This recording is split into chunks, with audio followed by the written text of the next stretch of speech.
Hello नमस्कार। तो कैसे हो आप सभी? स्वागत है आप सबका आपके अपने YouTube channel him study group में।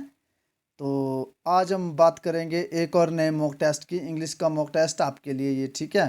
तो आप जिस भी एग्ज़ाम की तैयारी कर रहे हो, प्रिपरेशन कर रहे हो, चाहे पटवारी एग्ज़ाम की कर रहे हो या फॉरेस्ट गार्ड एग्ज़ाम की या अदर कॉम्पिटिटिव एग्ज़ाम जहाँ पे भी आपके इंग्लिश पूछी जाती है, तो उस बिहाफ से आपके लिए ये जो मॉक टेस्ट है ये मोस्ट इम्पॉर्टेंट रहने वाला है, ठीक है।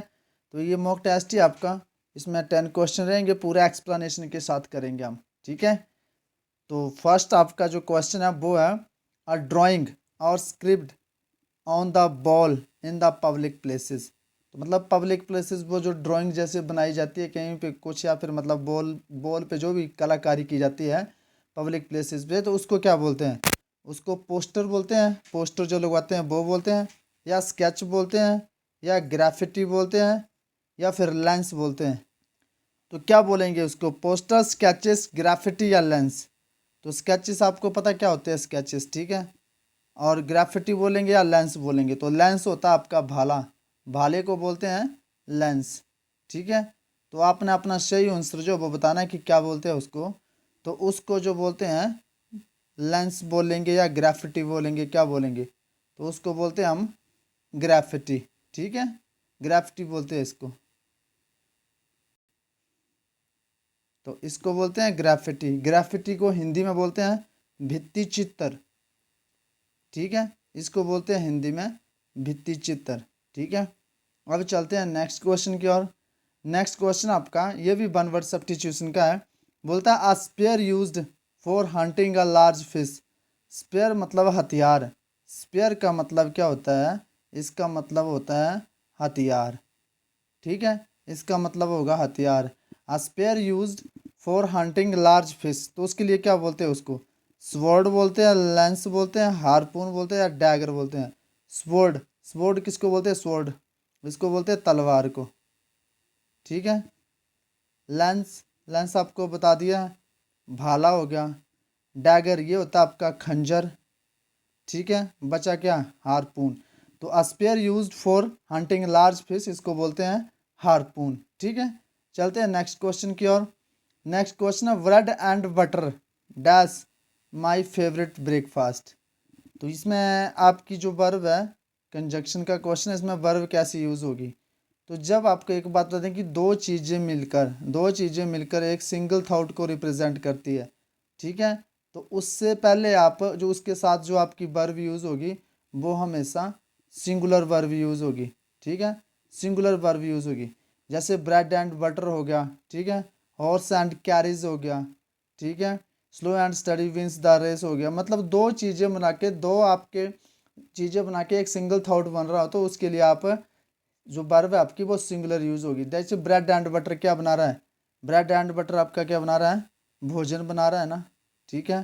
तो ये सिंगल थॉट है, ब्रेकफास्ट बना रहा है आपका ब्रेड एंड बटर मिलके। जैसे बोलता हूँ राइस एंड कड़ी, राइस एंड कड़ी। तो ये जो चीज़ें मिला के बना के रही है, एक सिंगल चीज़ बना रही है, क्या बना रही है? भोजन बना रही है। तो इसके साथ भी हेल्पिंग वर्ब जो आपकी सिंगुलर यूज होगी। जब दो थॉट मिलकर एक सिंगल थॉट को रिप्रेजेंट करते हैं तो उसके साथ हम वर्ब सिंगुलर यूज करते हैं। वैसे हम कंजक्शन के साथ एंड के साथ जो है वो प्लूरल वर्ब यूज करते हैं, जैसे, ठीक है। जैसे Ram and Shyam are good friend, वैसे। तो यहाँ पे bread and butter is my favourite breakfast. Bread and butter is my favourite breakfast, तो यहाँ पे इज लगेगा, ठीक है। चलते हैं नेक्स्ट क्वेश्चन की ओर। नेक्स्ट क्वेश्चन है सी हैज़ गॉन आउटसाइड। तो आपने इसमें एडवर्ब बताना है कि एडवर्ब क्या है। हैज़ एडवर्ब है, गॉन एडवर्ब है, या ही एडवर्ब है, या आउटसाइड एडवर्ब है। तो आपको पता है एडवर्ब क्या होता है? एक तो ये वर्ब की विशेषता बताता है, ठीक है। ये कि वर्ब की विशेषता बताएगा। दूसरा आपका एडजेक्टिव की विशेषता बताएगा, विशेषण की विशेषता बताएगा। थर्ड आपका ये एडवर्ब की भी विशेषता बताता है, ठीक है। तो यहाँ पे बोला गया सी हैज़ गॉन आउटसाइड, तो यहाँ पे अपना एडवर्ब बताना है। तो सी हैज़ गॉन, वह जाता है ना, वह जाता, वह गया, मतलब वह चला गया है। इसका मतलब है कि वह चला गया है। सी हैज़ गॉन, वह चला गया या जा चुका है। तो वह जा चुका है, तो जाना कहाँ गया, मतलब कहाँ पे गया? वो गया आउटसाइड। गया तो है पर गया कहाँ पे? आउटसाइड। तो आउटसाइड जो वो आपका एडवर्ब है, ये वर्ब की जो विशेषता है इसको बताता है। वह गया, कहाँ गया, बाहर गया है, मतलब आउटसाइड गया है। ठीक है, तो बाहर जो आपका ये आउटसाइड एडवर्ब होगा। चलते हैं नेक्स्ट क्वेश्चन की ओर। नेक्स्ट क्वेश्चन आपका सी हैज़ गॉन आउटसाइड। अब इसमें पूछा कि आउटसाइड, पहले पूछा था कि एडवर्ब क्या है, इसमें एडवर्ब आपको लग गया पता। अब इसमें पूछा कि आउटसाइड जो एडवर्ब है ये एडवर्ब है कौन सा। ठीक है, तो ये आपका एडवर्ब ऑफ मैनर होगा, या एडवर्ब ऑफ डिग्री होगा, एडवर्ब ऑफ फ्रीक्वेंसी होगा, एडवर्ब ऑफ टाइम होगा, एडवर्ब ऑफ प्लेस होगा। तो क्या होगा ये? तो सबसे पहले तो आपको पता होना चाहिए कि एडवर्ब ऑफ मैनर में क्या होता है। एडवर्ब ऑफ मैनर में ये आपका रिस्पॉन्स करता है हाउ का। ठीक है, हाउ का जवाब देता है ये, मतलब ये बताता है कि कोई चीज़ जो है वो कैसे हो रही है। ये एडवर्ब ऑफ मैनर का काम है। एडवर्ब ऑफ डिग्री ये जवाब देता है हाउ मच का। हाउ मच का किसका देगा ये? हाउ मच, इसका जवाब देगा ये। ठीक है, अब थर्ड आपका adverb of frequency. Adverb of frequency आपका बताता है कि कोई चीज़ है वो कब कब होती है। ठीक है, कोई चीज़ हो रही है वो कब कब होती है, निरंतरता बताती है, उसकी फ्रीक्वेंसी बताती है कि वो कब कब हो रही है कोई चीज़। ठीक है, ये बताता है आपका adverb of frequency. Adverb of time ये आपका समय को बताता है। ये आपका समय को बताता है, जैसे यस्टरडे हो गया, टुमारो हो गया, सून हो गया, नाउ हो गया। ये आपका किसके बताएगा? टाइम को। अब एडवर्ब ऑफ प्लेस ये किसको बताएगा आपको? तो एडवर्ब ऑफ प्लेस जो है ये बताता है आपकी जगह को। तो इसमें आ गया आपका अवे आ गया, बिहाइंड आ गया, इन आ गया, डाउन आ गया, आउटसाइड आ गया। ठीक है, ये सारे किस में आते हैं? ये आते हैं आपके एडवर्ब ऑफ प्लेस में। तो सी हैज़ गॉन आउटसाइड, तो आउटसाइड आपका एडवर्ब कौन सा है? ये है आपका एडवर्ब ऑफ प्लेस है। ठीक है, चलते हैं नेक्स्ट क्वेश्चन की ओर। नेक्स्ट क्वेश्चन है Anil wrote a letter for Ankita.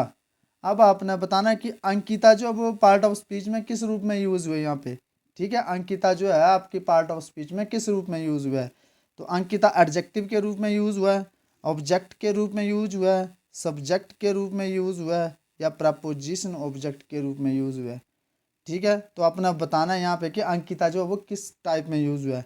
तो बोला है कि Anil wrote a letter, Anil ने पत्र लिखा। तो सबसे पहले सब्जेक्ट ऑब्जेक्ट का पता करना हमें। सब्जेक्ट ऑब्जेक्ट किसका होता है? वर्ब का। सब्जेक्ट और ऑब्जेक्ट जो होगा वो आपका वर्ब का होगा। रोट है तो रोट क्या है? लिखना। तो क्या किसने लिखा? अनिल ने लिखा। क्या लिखा? लेटर लिखा। ठीक है, तो Anil wrote a letter, wrote से आया आपका रिस्पॉन्स हु का, मतलब वट का, कि क्या लिखा? लेटर लिखा। तो ये तो हो गया अनिल का, मतलब इसका वर्ब का सब्जेक्ट अनिल हो गया, इसका ऑब्जेक्ट हो गया लेटर। तो अब आगे आगे फोर, फोर क्या आपकी? प्रपोजिशन। फोर प्रपोजिशन है, तो प्रपोजिशन का हमेशा ऑब्जेक्ट होता है। ठीक है, तो अंकिता जो है वो इसका ऑब्जेक्ट है, प्रपोजिशन का ऑब्जेक्ट है। तो ये आपका प्रपोजिशन ऑब्जेक्ट हो गया अंकिता। चलते हैं नेक्स्ट क्वेश्चन की ओर। नेक्स्ट क्वेश्चन आपका राजेश क्वेर्ड डैश हिज वाइफ। तो टू का यूज़ करेंगे, ऑफ का, विद का, फ्रॉम का। तो क्योर्ड राजेश जो है अपने वाइफ से लड़ाई करता है। ठीक है, तो क्या यूज़ करेंगे? तो आपको पता है कि क्वेर्ड के साथ फिक्स प्रपोजिशन विद का यूज़ करेंगे। जब किसी पर्सन से लड़ाई करते हैं तो आप विद का यूज़ करते हैं। ठीक है, Rajesh quarrelled with his wife. चलते हैं नेक्स्ट क्वेश्चन की ओर। नेक्स्ट क्वेश्चन है I have pen, I have pen dash pencil. तो ये बोल रहा है कि मेरे पास पेंसिल, पेन के अलावा पेंसिल भी है। तो क्या यूज़ होगा? बिसाइड या बिसाइड? तो आपको बता दें बिसाइड का मतलब होता है क्या? बगल में। ठीक है, और बिसाइड्स का मतलब होता है के अतिरिक्त या के अलावा। ठीक है, के अतिरिक्त या के अलावा। तो यहाँ पे क्या बोल रहा है? I have pen besides pencil. यहाँ पे क्या भरा जाएगा फिर? बिसाइड्स भरा जाएगा। ठीक है, कि मेरे पास पेन के अतिरिक्त क्या है? पेंसिल भी है। पेन के अतिरिक्त पेंसिल भी है।